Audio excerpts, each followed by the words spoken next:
1 Samuel chapter 7. So the men of Kiriath Jearim came and took up the ark of the Lord. They took it to Abinadab's house on the hill and consecrated Eleazar his son to guard the ark of the Lord. It was a long time, 70 years in all, that the ark remained at Kiriath Jearim. And all the people of Israel mourned and sought after the Lord. And Samuel said to the whole house of Israel, if you are returning to the Lord with all your hearts, then rid yourself of the foreign gods and the Ashtaroths, and commit yourselves to the Lord and serve him only, and he will deliver you out of the hand of the Philistines. So the Israelites put away their Baals and Ashtaroths and served the Lord only. Then Samuel said, assemble all Israelites at Mizpah, and I will intercede with the Lord for you. When they had assembled at Mizpah, they drew water and poured it out before the Lord on it that day. They fasted, and there they confessed, we have sinned against the Lord. And Samuel was leader of Israel at Mizpah. When the Philistines heard that Israel had assembled at Mizpah, the rulers of the Philistines came up to attack them. And when the Israelites heard of it, they were afraid because of the Philistines. They said to Samuel, do not stop crying out to the Lord our God for us, that he may rescue us from the hand of the Philistines. Then Samuel took a sucking lamb and offered it up as a whole burnt offering to the Lord. He cried out to the Lord on Israel's behalf, and the Lord answered him. While Samuel was sacrificing the burnt offering, and the Philistines drew near to engage Israel in battle. But that day the Lord thundered with loud thunder against the Philistines, and threw them into such a panic that they were routed before the Israelites. The men of Israel rushed out at Mizpah and pursued the Philistines, slaughtering them along the way to a point below Beth-kar. Then Samuel took a stone and set it up between Mizpah and Shen. He named it Ebenezer, saying, thus far has the Lord helped us.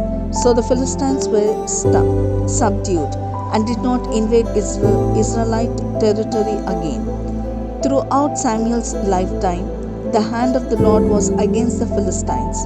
The towns from Ekron to Gath that the Philistines had captured from Israel were restored to her. And Israel delivered the neighboring territory from the power of the Philistines. And there was peace between Israel and the Amorites. Samuel continued as judge over Israel all the days of his life. From year to year he went on a circuit from Bethel to Gilgal to Mizpah, judging Israel in all those places. But he always went back to Ramah, where his home was, and there he also judged Israel, and he built an altar there to the Lord. 1 Samuel chapter 8. When Samuel grew old, he appointed his sons as judges for Israel. The name of his firstborn was Joel, and the name of the second was Abijah. And they served at Beersheba. But his sons did not walk in his ways. They turned aside after dishonest gain and accepted bribes and perverted justice. So all the elders of Israel gathered together and came to Samuel at Ramah. They said to him, you are old, and your sons do not walk in your ways. Now appoint a king to lead us, such all the other nations have.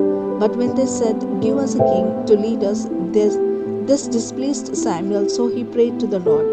And the Lord told him, listen to all that the people are saying to you. It is not you they have rejected, but they have rejected me as their king, as they have done from the day I brought them up out of Egypt until this day, forsaking me and serving other gods. So they are doing to you. Now listen to them, but warn them solemnly, and let them know what the king who will reign over them will do. Samuel told all the words of the Lord to the people who were asking him for a king. He said, this is what the king who will reign over you will do. He will take your sons and make them serve with his chariots and horses, and they will run in front of his chariots. Some he will assign to the commanders of thousands and commanders of fifties, and others to plow his ground and reap his harvest, and still others to make weapons of war and equipment for his chariots. He will take your daughters to be perfumers and cooks and bakers. He will take the best of your fields and vineyards and olive groves and give it to his attendants. He will take a tenth of your grain and of your vintage and give it to his officials and attendants, your men servants and maid servants, and the best of your cattle and donkeys, and he will take for his own use. He will take the tenth of your flocks, and you yourselves will become his slaves.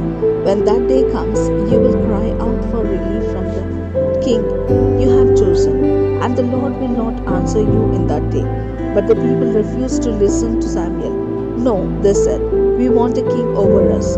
Then we will be like all the other nations, with a king to lead us and to go out before us and fight out battles. When Samuel heard all that the people said, he repented. He repeated it before the Lord. The Lord answered, listen to them and give them a king. Then Samuel said to the men of Israel, everyone go back to his town. There was a Benjaminite, a man of standing, whose name was Kish, son of Abiel, the son of Zeror, the son of Bechorath, the son of Aphihah of Benjamin. He said he had a son named Saul, an impressive young man without equal among the Israelites, a head taller than any of the others. Now the donkeys belonging to Saul's father Kish were lost, and Kish said to his son Saul, take one of the servants with you and go and look for the donkeys. So he passed through the hill country of Ephraim and through the area around Shailasha, but they did not find them. They went on into the district of Shelah, but the donkeys were not there. Then he passed through the territory of Benjamin, but they did not find them. When they had reached the district of Zupha, Saul had to the servants who was with them, come, let's go back, or my father will stop thinking about the donkeys and start worrying about us. But the servant replied, look, in this town there is a man of God. He is highly respected, and everything he says comes true. Let's go there now. Perhaps he will tell us what way to take. Saul said to his servant, if we go, what can we give the man? The food in our sacks is gone. We have no gifts to take to the man of God. What do we have? What do we have? The servant answered him again. Look, he said, I have a quarter of shekel of silver. I will give it to the man of God, so that he will tell us what way to take. Formerly in Israel, if a man went to inquire of God, he would say, come, let us go to the seer, because the prophet of today used to be called as seer. Good, Saul said to his servant, come, let's go. So they set out for the town where the man of God was. As they were going up to the hill to the town, they met some girls coming out of the drum, out to draw water, and they asked them, is the seer here? He is, they answered. He's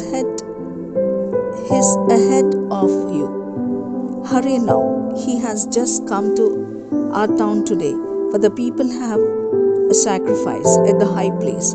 As soon as you enter the town, you will find him before he goes up to the high place to eat. The people will not begin eating until he comes, because he must bless the sacrifice. Afterward, those who are invited will eat. Go up now. You should find him about this time. They went up to the town, and as they were entering it, there was Samuel coming towards them on his way up to the high place. Now the day before Saul came, the Lord had revealed this to Samuel. About this time tomorrow I will send you a man from the land of Benjamin. Anoint him leader over my people Israel. He will deliver my people from the hand of the Philistines. I have looked upon the people, for their cry has reached me. When Samuel caught his sight of Saul, the Lord said to him, This is the man I spoke to you about. He will govern my people. Saul approached Samuel in the gateway and asked, Would you please tell me where the seer's house is? I am the seer, Samuel replied. Go up ahead to me of the high place, for today you are to eat with me, and in the morning I will let you go and will tell you all that is in your heart.